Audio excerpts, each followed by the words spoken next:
ಏನು ಮೇಡಮ್ ನೋಡ್ತಿದ್ದೀರಾ? ಹೊಸ ರ್ಯಾಕ್ಸ್ ಆರ್ಡರ್ ಮಾಡಿದೆ. ಅದನ್ನು ಹೇಗೆ ಏನೇನು ಪೀಸಸ್ ಅರೇಂಜ್ ಮಾಡಿದ್ದಾರೆ ಅಂತ ನೋಡ್ತಾ ಇದ್ದೀನಿ. ಯಾಕಂದರೆ ಇವಾಗ ಜಾಸ್ತಿ ಇಂಟ್ರೊಡ್ಯೂಸ್ ಮಾಡಿದ್ದೀವಲ್ಲ, ನ್ಯೂ ಲಾಂಚಸ್ ಮಾಡಿದ್ದೀವಿ. ಸೊ ಅದಕ್ಕೆ ಮಾಡಿದ್ದೀನಿ. ಸೊ ಅದು ಹೇಗೆ ಅರೇಂಜ್ ಆಗಿದೆ ಅಂತ ನೋಡ್ತಾ ಇದ್ದೀನಿ. ಓಕೆ ಮ್ಯಾಮ್, ನಮ್ಮ ಕಸ್ಟಮರ್ಗೊಬ್ಬರಿಗೆ ಗೆಟ್ ಟುಗೆದರ್ ಫಂಕ್ಷನ್ ಇದೆಯಂತೆ. ಸೊ ಅದೇ ಥರ ಕೇಳ್ತಿದ್ದಾರೆ. ಯಾವ್ದು ತೋರಿಸೋದು ಮ್ಯಾಮ್ ನಾವು? ಗೆಟ್ ಟುಗೆದರ್ ಅಂದರೆ ಕಿಟಿ ಪಾರ್ಟಿ ಥರ ಇರ್ಬೋದು. ಹೌದು ಮ್ಯಾಮ್. ಸೊ ಫ್ರಾಕ್ ಇದ್ರೆ ಓಕೆನಾ ಅಂತೆ ಅವ್ರಿಗೆ? ಫ್ರಾಕಲ್ಲಿ ಓಕೆ ಅಂತೆ ಅವ್ರಿಗೆ. ಫ್ರಾಕಲ್ಲಿ ಹಾಫ್ ವೈಟ್ ಇತ್ತಲ್ಲಮ್ಮ ನಮ್ಮದು. ನೋಡಿ ಮ್ಯಾಮ್, ಸ್ಯಾಂಪಲ್ ಹಾಕಿದ್ದೀವಿ ನೋಡಿ. Yes this will be best for kitty parties. ಇದರಲ್ಲಿ ಎರಡಿದೆ ಅಲ್ವಾ? ಹೌದು. ಇದು ಒಂದು ಮಾಡೆಲ್ ಇದೆ, ಇದೊಂದು ಮಾಡೆಲ್ ಇದೆ. ಸೊ ನೋಡಿ, ಇದನ್ನು ಹೇಳಿ. ಸೊ ಒಂದು ಬಟರ್ಫ್ಲೈಸ್ ಮಾಡಲು ಇದೆ, ಎಲ್ಬೋ ಸ್ಲೀವ್ಸು.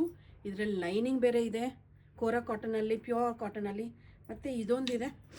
ಸೊ ಇದರಲ್ಲೂ ಲೈನಿಂಗ್ ಇದೆ, ಕೆಳಗಡೆವರೆಗೂ ಲೈನಿಂಗ್ ಇದೆ. ಆ್ಯಂಡ್ ಎಲ್ಬೋ ಸ್ಲೀವ್ಸ್ ಇದೆ. ಬ್ಯೂಟಿಫುಲ್ ಆಗಿದೆ.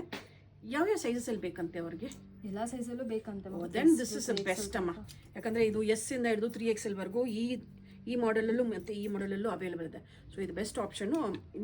ನೀವು ಅವರಿಗೆ ಇದನ್ನು ಫೋಟೋ ಹಿಡಿದು ಕಳಿಸಿ ನೋಡೋಣ. ಆಮೇಲೆ ನಮ್ಮದು ಕ್ಯಾಟ್ಲಾಗು ಇದೆ ಅಲ್ವಾ? ಸೊ ಕ್ಯಾಟ್ಲಾಗಿಗೆ ಬೇಕಾದರೆ ಕಳಿಸಿ. ಕ್ಯಾಟ್ಲಾಗಲ್ಲೂ ಬೇಕಾದ್ರೂ ಅವರು ಸೆಲೆಕ್ಟ್ ಮಾಡ್ಕೊಳ್ಳಿ. ಓಕೆನಾ? Okay ma'am. ಓಕೆ.